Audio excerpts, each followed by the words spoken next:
Hello বন্ধুরা, তোমরা কেমন আছো? আমি ভালো আছি, আর তোমরাও নিশ্চয়ই ভালো আছো। তো অনেক দিন পর তোমাদের সঙ্গে একটা নতুন ভিডিও শেয়ার করতে চলেছি। আর আজকে কোনো রকম আমি বাড়ির কাজ বা অন্য কিছু দেখাবো না। তো আজকে আমি আমাদের গ্রামের পরিবেশটা তোমাদের সঙ্গে শেয়ার করব।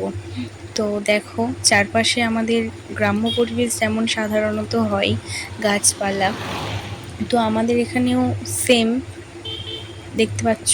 কিন্তু আমাদের এখানে একটা জিনিস লক্ষ্য করবে, বেশিরভাগ কী বলতো, আম গাছ আর বাঁশ গাছ। কারণ এখানে আমাদের প্রচুর আম বাগান, এবং গ্রীষ্মের সময় প্রচুর প্রচুর আম হয়। তো দেখো, রোদ তো ছিল আগে থেকেই, কিন্তু আমি ছাতাটা ছড়াইনি, তো এখন বাধ্য হয়ে ছাতাটা ছড়ালাম। কারণ অতিরিক্ত রোদ, আর দেখাই যাচ্ছে না কিচ্ছু রোদেতে। তো আমি তো বললাম তোমাদের যে এখানে লক্ষ্য করবে তোমরা বাঁশ গাছ, কারণ বাঁশ বাগান দুপাশে দেখো। আর এখন আমের সিজন, গ্রীষ্মকালে তোমরা প্রচুর যে যত খুশি মানে আম খেতে পারবে। আম মানে অঢেল, কি বলবো। তো সেই টাইমে তোমরা অবশ্যই চলে এসো যদি কেউ আম খেতে চাও আমাদের এখানে। আর দেখো, চারপাশটা, এটা আমাদের গ্রাম, যদিও বা মানে আমাদের গ্রাম থেকে বেরিয়েই এটা একটা অন্য গ্রামে যাওয়ার রাস্তা। তো সেটাই আমি শেয়ার করছি। আর এখানে আছে দুটো স্ট্যাচু, তোমরা দেখে বুঝতে পারছো এটা কিসের স্ট্যাচু।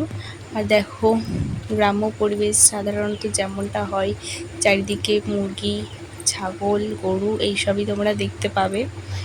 তো তাছাড়া আর যে নতুন কিছু দেখতে পাবে এমনটা নয়। আর বললাম না যে এখানে বেশিরভাগ আম গাছ আর বাঁশ গাছ দেখতে পাবে।